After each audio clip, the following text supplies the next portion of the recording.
question. Obviously, the Egg Bowl is always a big week for you guys, especially in-state guys. But how much bigger is it this week, knowing what you guys have riding on it?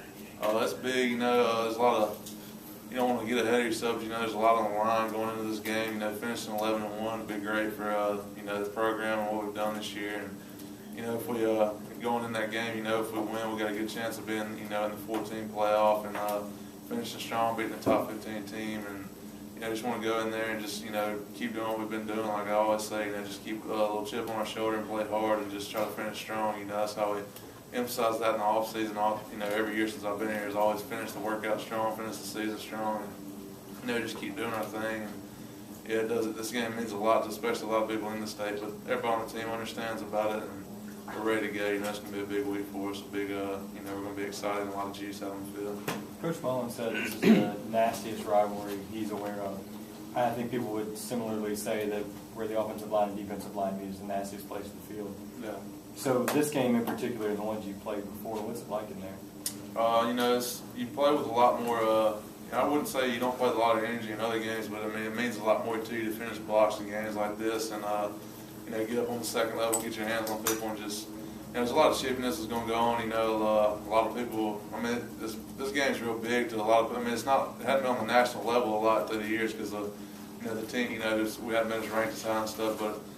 People underestimate this game a lot. It's a big, nasty game. It means a lot to a lot of people, and it definitely means a lot to the up front trying to, be dirty, finish blocks. Get your hands on people. Show it's a game that you strive to do a lot more things in these type of games, to finish blocks, get knockdowns, and be dirtier and play harder every play. You hate to say that about a certain game, but really it makes you play a lot harder. It makes you play a lot, reach your potential a lot more in games like this. What's that trash talking like? It's funny. It's not. It wouldn't be. It's just kind of like, it's almost like kid trash talk. Somebody be like, "Man, you're terrible. You suck." Then you'd be like, "Oh yeah, I'm coming for you next play." It's nothing like crazy. It's funny on the football field, some of the stuff that goes on. After you think about it after the game, it's not really. It's not like big boy talk. It's just kind of spur of the moment. Like, yeah, I'm coming back for you. Yeah, I'm gonna get you on the next one. But it's nothing crazy. But it goes on in every game, but a lot more in these type of games. How tough is that defensive line to defend? They're not the biggest group you're going to face, but pretty fast. Yeah, they're not very, I wouldn't say they're not big, but they're not like most of the team we play this year. They're a smaller group. Do a lot of movement, a lot of twist and stunting, and they have to do that because they're a little undersized, and but they do it well. They're really fast guys. They pursue sideline to sideline well. They're a good group. Their numbers speak for themselves. They're a great defense, athletic, really fast. A little undersized, but they make up for that in their speed and pursuit to the ball. But we're going to go into the game and just go in there and watching. We've been watching a little film already. Just try to technique and get your hands on them and just try to open lanes up for Josh and Dak, and then hold for protection. They're going to do some kind of quirky stuff with what they do up front with the twisting and all that. We just got to take care of our assignments and run off the ball and let not panic and hesitate when they do crazy stuff. Just keep staying on your tracks, your lane, and just get your hands on them and do what we did. For him, we compare him to a lofty standard, but Dak had kind of struggled the last 3 or 4 weeks, the interceptions against Alabama. How was it good to see him play so well against Vanderbilt and kind of get his feet back under him? Yeah, I think it was a good game for him to get his momentum back under him, his rhythm back under him. He had been. You can kind of tell he's trying to push stuff every now and then. He wanted to make that big play. He wanted to do, just being who he is. He's a leader. He tries to do stuff for the team and make plays. And it was good to see him get back in a game where he was never really, panicky. He never really was nervous. Never really had to worry about anything. He was just playing his game and, doing what he had to do. And that was a good game to get him back in his rhythm going into the biggest game of the year.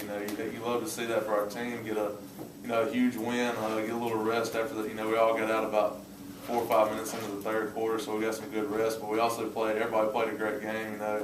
We had a bunch of rushing yards, a bunch of passing yards, and I just, when you play a game like that, it gives you momentum and makes you say, hey, we're back to where we, what we were doing earlier in the season and getting big leads on people, and it just helps the whole team momentum-wise. It says, hey, look, we played a great game. Let's keep that going into next week. So yeah, last week's game was huge for Dak, and he's been looking forward to this one definitely. We're really good friends, one of my best friends, and we've been talking about this game all year. We're ready. 2 years ago when they had the little jumbotron, a little stint they had, with Coach Mullen and all that, really has it's stuck with us over the years. So we're ready to get back up there and try to get a victory. What was that fourth quarter like last year when Dak came in the ballgame, and how much different is it this year knowing that you have Dak coming in that game pretty healthy? It was crazy. I mean, if you ask any of the starters last year, when we were kind of dominant. I mean, I wouldn't say we were dominating all game, but we kind of caught them off guard because we came in with a freshman quarterback and we stayed. When we played a heck of a game the whole time it was in there, they never jumped out in front of us. Never really did much to us. As far as what you would think they would do. You think they would rattle a freshman quarterback, but they never really did. And you kind of tell, they kind of took the air out of them when they saw Dak come in. The crowd got nuts. They were like, dang, here we go. We've been trying to shut down this freshman all game, thinking they were going to come there and just kind of stomp us because we didn't have to, we had a freshman quarterback, and when he came in, we've been staying with him the whole game and kind of almost took the life out of him. You could kind of see it in there, the defense's eyes and stuff. Of course, they kept playing hard and stuff, but I mean, just seeing that and having that momentum switch from here comes Dak Prescott, the crowd goes crazy, and they've been struggling. It was a defensive game last year, of course, but they never really stopped us. We were never just struggling on offense. And then when he came in, we went down there and scored, and had the fourth down, and scored on that, and it just kind of changed the momentum of the game. I mean, anybody that was there, I'm sure y'all remember, it was just when he came in the game, the crowd went nuts, and it was awesome. And having him this year for the whole game, and having him healthy as he's been probably in a while, and getting a little rest after the last game, it's gonna be a big game for him. It means a lot to him. It means a lot to everybody. So it's gonna be a fun one. It's gonna be real good. Ben, when you think of that moment of Dak coming in, I mean, you look at what happened after that, the Liberty Bowl, and the momentum going. How big was that moment, do you think, heading into this season? How did that affect this season? It affected a lot. Going out of coming out of that big ball. I mean, we at one point we were thinking, people were saying we're not gonna make a ball game, we're gonna lose that and all this stuff, and because we had the injuries with the quarterback, and then we come back and play a freshman quarterback in overtime to win at Arkansas, which was huge. I mean, if any of y'all were there, y'all remember it was cold, terrible. I mean, it was terrible weather. It wasn't fun. It was windy. We bring in Damian, and he, scores on the first play of overtime. We win that game, and then, going into Ole Miss, we knew he was going to start, and we trusted him with that. And coming out with that victory, and then bringing Dak in late in the fourth quarter, and then going into that bowl game, just dominating it from the beginning to the end. Kind of showed, look, we're going to have a good team next year. We got a lot of young guys making plays, and then that carried over. And that kind of reiterates, that this last game, Dak had kind of been, Dak was hurt before that and kind of struggling a little bit then, and then he was been through some injuries and struggling. I would say he's doing terrible. He was struggling a little bit, and having a good game to pick me up game almost, you would say, to get everybody back going is kind of similar to that last year. It's going to help us a lot going into this game and just keep us going and have a lot of people energized, saying, hey, we had a good game, we'll just carry it over to this game. So yeah, that was kind of similar in a way, both of those from last year to this year.